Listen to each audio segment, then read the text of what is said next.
YouTuber سعد الرحمان عرف ڈکی بھائی کو لاہور ہائی کورٹ سے ضمانت کا بڑا ریلیف مل گیا ہے۔ عدالت نے ڈکی بھائی کی درخواست ضمانت 10 لاکھ روپے کی مچلکوں کی عوض منظور کی ہے۔ تاہم اس سے یہ واضح نہیں ہوتا کہ ان کے خلاف مقدمہ ختم ہو گیا ہے، بلکہ کیس ابھی بھی عدالت میں زیر سماعت ہے۔ یہ حقیقت میڈیا اور قانونی حلقوں میں اس کیس کی حساسیت کو بڑھا دیتی ہے، کیونکہ عوامی سطح پر ڈکی بھائی پر جو الزامات لگے ہیں وہ نہ صرف قانونی بلکہ سماجی اعتبار سے بھی سنگین نوعیت کے ہیں۔ ڈکی بھائی پر الزام تھا کہ انہوں نے متعدد جوئے اور بیٹنگ ایپس کی تشہیر اپنے یوٹیوب چینل کے ذریعے کی۔ ایف آئی آر میں کہا گیا ہے کہ وہ ایک ایپ کے لیے بطور کنٹری مینیجر بھی کام کر رہے تھے۔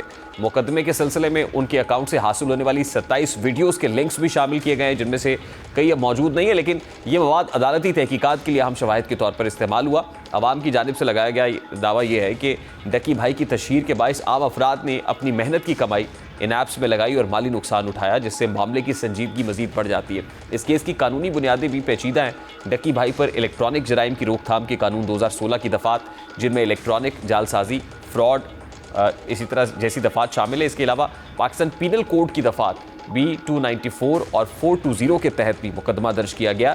یہ دفعات خاص طور پر تجارتی دھوکہ دہی اور مالی نقصان کے حوالے سے سخت نوعیت کی ہیں، اور بظاہر اس بات کی نشاندہی کرتی ہیں کہ قانون کی نظر میں ڈکی بھائی کا عمل سنگین نوعیت کا جرم تھا۔ اور دلچسپ بات یہ ہے کہ میڈیا رپورٹس کے مطابق تفتیش کے دوران ڈکی بھائی نے بیٹنگ ایپس کی پروموشن کرنے کی بات کا اعتراف بھی کیا، اور قانون نافذ کرنے والے اداروں نے ان سے مبینہ طور پر حاصل شدہ آمدنی بھی برآمد کی۔ اس صورتحال سے ظاہر ہوتا ہے کہ مقدمہ صرف الزام پر مبنی نہیں بلکہ اس کی بنیاد مستند شواہد اور مالی ریکارڈز پر بھی ہے۔ ضمانت ملنے کے بعد ڈکی بھائی کو فوری طور پر رہا کر دیا گیا ہے، لیکن مقدمے کی سماعت جاری ہے اور آئندہ عدالت کے فیصلے پر عوامی اور قانونی حلقوں کی نظریں یقیناً مرکوز ہیں۔ اس کیس کا سماجی اور قانونی اثر آن لائن انفلوئنسرز کے لیے یہ ایک انتباہ ہے کہ بیٹنگ اور جوا جیسی سرگرمیوں کی پروموشن قانونی طور پر سنگین نتائج لا سکتی ہے، جبکہ ڈکی بھائی کی ضمانت ملنے کے باوجود عدالتی کارروائی اور تحقیقات جاری رہیں گی، جو اس کیس کے اختتام تک شفافیت اور قانونی معیار کو برقرار رکھنے کے لیے ضروری ہے۔ وقت اپنے اختتام کو پہنچا، آپ سے ملاقات ہوگی انشاءاللہ کل۔ اپنا رکھیے خیال۔